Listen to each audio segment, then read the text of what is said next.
What's the role of the MCIT in the community? Maybe you can tell us what MCIT means. And what does a day in the life of your team look like? Great. So MCIT stands for Mobile Crisis Intervention Team. So the role of the MCIT is to respond to situations involving individuals experiencing a mental health crisis or any sort of crisis, whether that be because of a diagnosed mental health illness or if it's a situational trauma that they're experiencing at the time. So the value that MCIT brings to the community is that it takes the mental health clinic out on the road and to the person in the community and provides them care within their setting. So before MCIT existed, people in mental health crisis were ending up in emergency departments and the justice system at a higher rate than they are now. So we're able to divert people and connect them with resources within the community. So the Toronto Police Service receives over 25,000 calls a year for people who are in crisis, and MCIT is able to attend approximately 25% of those calls. It's a unique and pioneering program because of the addition of the psychiatric nurse to the team. So many crisis intervention team models have crisis workers or social workers, but the City of Toronto program has decided to have a psychiatric nurse. And by supporting people in crisis through mobile response, which includes a specially trained officer and a psychiatric nurse, again, as I said, we can go right to people within their setting in the community. So they work together as a team to assess and de-escalate situations.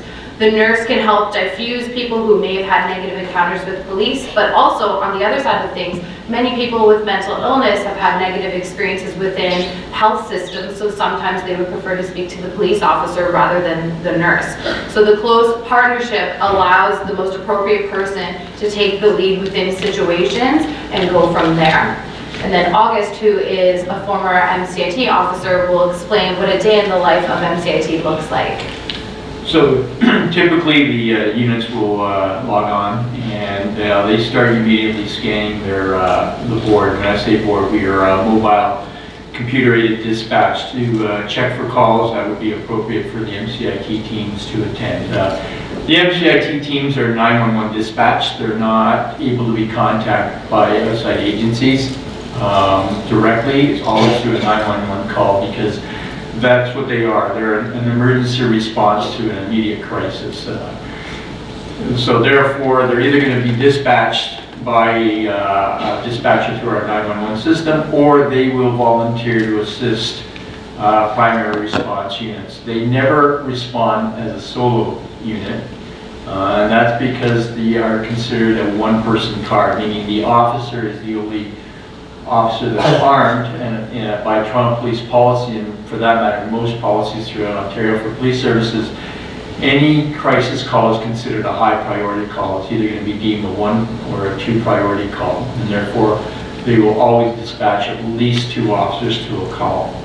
And that's why the MCITs always respond as co-response or a secondary response. Now, very often they might be first on scene because of geographical location or happen to be in the area, but they will wait for another unit to respond with them before they attend.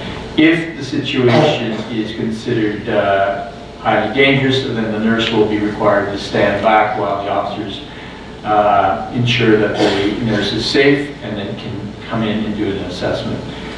So that's typically what you'll see, is that they're responding to crisis calls for the most part. Their day starts, most teams will come online at about 10 a.m. or 11 a.m. and they're out there for 10 hours of the day.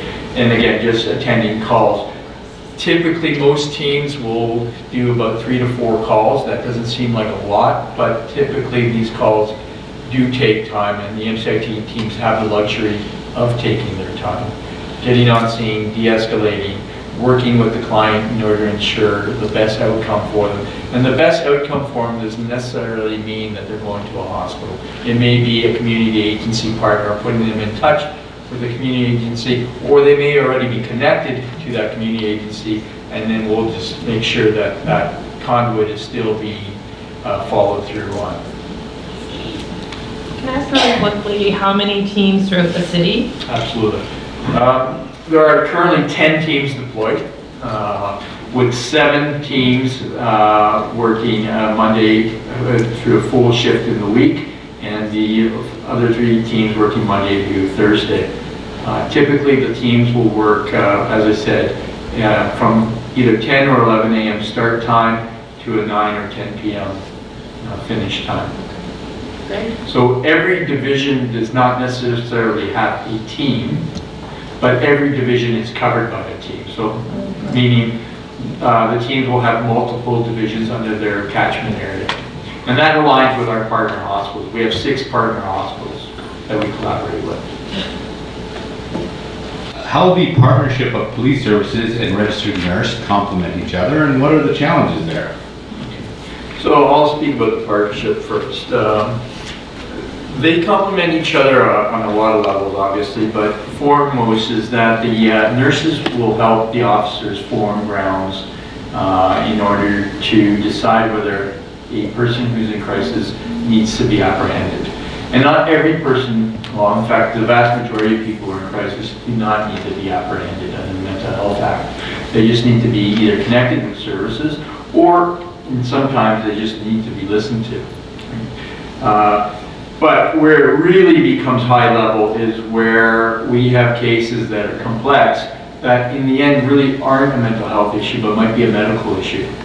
And by that I mean someone who, I think of an elderly person who might be experiencing a urinary tract infection that has now become psychotic because it hasn't been addressed, right? So in that case, on the surface, it maybe appears that that person is psychotic and experiencing a mental health issue, but in the end, it really is a medical issue.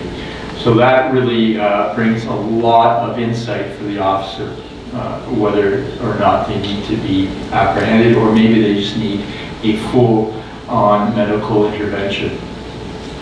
And conversely, with the nurses' side of things, they learn about the legal requirements of officers and the thresholds. At the end of the day, the officer is responsible for the safety of everybody, and that's the role of the officer. The role of the nurse is to provide that assessment, that clinical assessment. Leah said earlier that it truly is bringing the health clinic or mental health clinic out to the field, and that's exactly what happens. And at the end of the day, after working together, the officers start to adapt the language of the nurses. You'll see officers start saying things like, that person is presenting with a flat affect, right? And then you'll hear nurses saying the 10 codes that police officers use, 1060, in our language that would be that there's no record of that person on the system, right? So you do start to adapt the nuances of each other. And by the very nature of the way nurses operate, because it's a compassionate, caring field, they tend to be very close to the client visit. And initially, officers have a very big reluctance to see that, because we are trained to stand back and assess the safety of everything. So there's a lot of give and take initially until you find out the comfort level for each other, and then there's a compromise. And so maybe instead of 6 inches away, the officers will give and say, okay, we'll let you do maybe 3 feet away, right? But by and large, they learn to work together. They have to work together. They have to navigate the 2 systems. And I'm just going to speak briefly about the system level challenges that we face. There's 2 main challenges, the first one being overcapacity at hospitals, and the second being standardization of the program. So as most people are aware, there are overcapacity issues within emergency departments and hospitals in Toronto, Ontario, and across Canada. And this is a concern for the program because the officer and the nurse can be pulled off the road and waiting with a client within an emergency department, and that prevents them from being out in the community and helping others in crisis. So this is something that we are trying to work closely with the emergency departments on, so we can help to speed up that process. And then the second main system challenge is standardizing the program. It's a citywide partnership between Toronto Police and the 6 partner hospitals. They work out of multiple divisions, and different hospitals join the programs at different times over the past 18 years. So it's something that we continue to work on because we want to make sure that we're providing the best service that we can to City of Toronto residents. And I might add, like everyone here, we also have resource issues and capacity issues, right? It's a very expensive model. It's worth it, but it is it's funded through the provincial government, through the local health integrated networks. And as you're aware, each local health integrated network has to respond to their local catchment areas and to their priorities.